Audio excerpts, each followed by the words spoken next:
DNB news. TDP నేత కిమిడి నాగార్జునకు సవాల్ విసిరిన మాజీ ఎంపీ బెల్లాన చంద్రశేఖర్. జిల్లా కార్యదర్శి ఈపిలి అనంత, జిల్లా వైఎస్ఆర్ కాంగ్రెస్ పార్టీ ప్రచార కార్యదర్శి వలిరెడ్డి శ్రీనివాస్ నాయుడు విజయనగరం జిల్లా చీపురపల్లి నియోజకవర్గం సాంప్రదాయాలు, సంస్కృతి గురించి సూక్తులు చెబుతున్న టీడీపీ నేతలు చీపురపల్లి నియోజకవర్గ పరిధిలో గాని, విజయనగరం పార్లమెంటు పరిధిలో గాని వాళ్ళు చేసిన అభివృద్ధి కార్యక్రమాలు ఏమైనా ఉంటే చూపించగలరా?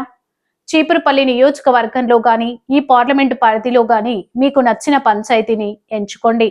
అక్కడికి వెళ్దాం. మేము చేసిన అభివృద్ధిని, సంక్షేమాన్ని చూపిస్తాం.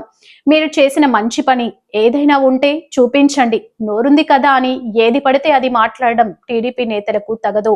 మీ అసమర్థ పాలన వలన జీఎస్టీ వసూళ్లు ఒకవైపు పడిపోయాయి, మరొక వైపు పోలీసుల తీరు అధ్వానంగా ఉండటంతో వారి పనితీరు 36వ స్థానానికి దిగజారింది. రాష్ట్రంలో మీరు అంబేద్కర్ రాజ్యాంగాన్ని అమలు చేయకుండా పోలీసు రాజ్యాంగాన్ని అమలు చేస్తున్నారు.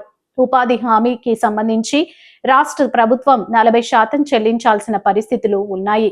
ఉపాధి హామీ వేతనదారులకు ఇంతవరకు బిల్లులు చెల్లించలేదు. దీంతో పేదలంతా సంక్రాంతి ముందు ఎన్నో ఇబ్బందులు పడుతున్నారు. దీనిపై టీడీపీ నేతలు దృష్టి పెట్టండి. ఆర్ఓబి బ్రిడ్జ్ కోసం మరి వైఎస్ఆర్ పార్టీ నాయకులందరం కూడా మరి ప్రెస్ మీట్ పెట్టి మరి ఎప్పుడు అది శాంక్షన్ అయింది, ఎంత డబ్బులు మా టైంలో శాంక్షన్ అయ్యాయి, ఎంతవరకు పనులు జరిగాయని మా నాయకులందరం కూడా ప్రెస్ మీట్ పెట్టడం జరిగింది.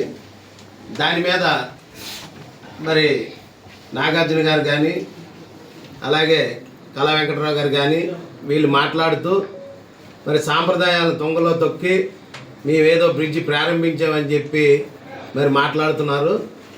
నిజంగా అక్కడ జరిగిన సంఘటనలు వాళ్ళకి తెలియదు. నాగార్జున గారు అయితే ఏకో రిబ్బన్ కట్ చేస్తామని చెప్పి మాట్లాడుతున్నారు.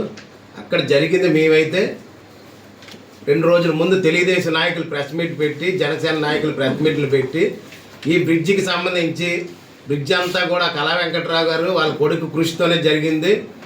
వైఎస్ఆర్ పార్టీ నాయకులు ఈ బ్రిడ్జిని నిర్లక్ష్యం చేశారని చెప్తే దానికి కౌంటర్గా మా ప్రభుత్వంలో, వైఎస్ఆర్ పార్టీ ప్రభుత్వంలో, గవర్నమెంట్లో మేము నిధులు శాంక్షన్ చేశాం.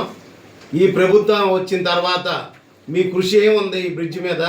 మీరు కేవలం రూపాయి కానీ ఈ బ్రిడ్జికి మంజూరు చేశారా కళా వెంకటరావు గారు కానీ, ఈ కూటమి ప్రభుత్వం కానీ అని అడగడానికి మేము ప్రెస్ మీట్ పెట్టడం జరిగింది.